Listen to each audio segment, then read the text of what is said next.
Good morning, my dear brothers and sisters. And before we start our reflection, we welcome all the pilgrims gathered this morning, most especially from the St. Thomas Academy, Avida, Batangas. Maligayang pagdating po sa Manila Cathedral. Palakpakan po natin sila. Welcome po. Sa mga hindi po nakakaupo, meron pa pong space dito sa bandang kanan po ng cathedral. No? Ayan. So maligayang pagdating po sa inyong lahat dito sa Manila Cathedral.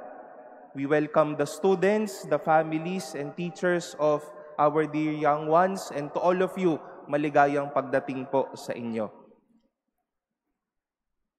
We often hear people commending us when we have done something good. Marahil sa mga estudyante, tayo pong lahat na dumaan sa proseso ng pag-aaral, narinig po natin sila, no? Napakagaling mo.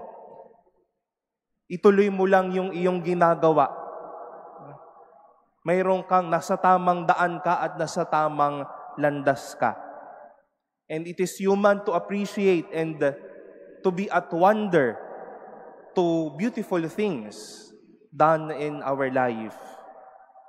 But on the one end, it is also real when someone recommends you or comments after seeing or hearing something bad that you have done. Sasabihin nila, nakakasama na yan, kaya wag mo nang gagawin. Masyado nang mabigat yung iyong dinadala, bitawan mo na. It is getting bad rather than good.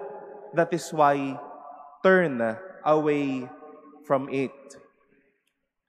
More than a human reality, this is the goodness of the Lord to all of us. And our readings today would supply us these thoughts. Through the prophet Ezekiel, a reminder was posted. When a wicked man turns away from his evil doings, he shall surely live and he shall not die. And on the one hand, calling the attention of his disciples to leave their gifts to the altar and to reconcile first to their brother who was something against them, then turning away from what we have done is indeed a beautiful act. To continue the good that we are doing and to turn away from what makes us bad.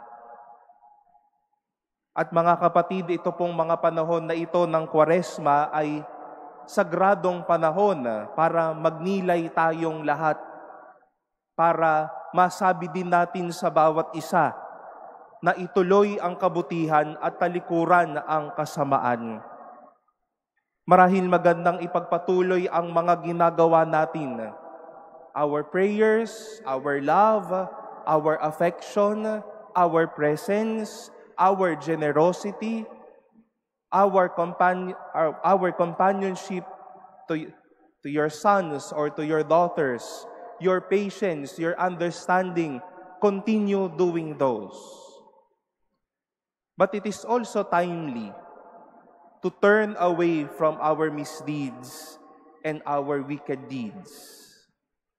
To turn away from saying bad words. To turn away from being too much impatient. Turning away from losing our attention in front of mom, in front of mommy and daddy. Turning away our attention when we are inside a church.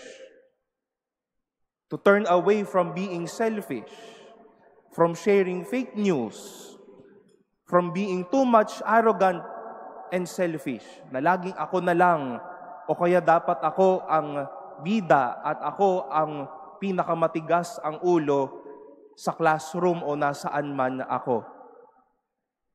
Maliban po sa mga kabutihang nagagawa at kailangang ipagpatuloy, may mga bagay tayong dapat ng talikuran dahil hindi na nakakabuti.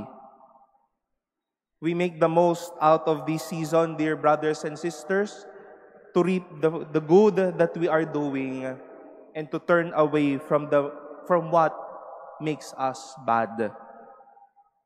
God commends our goodness, but He also asks us to turn away from madness to the goodness of life.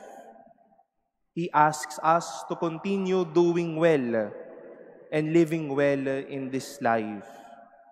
But He is also inviting us to turn away, to make a U-turn, to turn our back to what keeps us dark, to what keeps us ugly, and to what keeps us bad.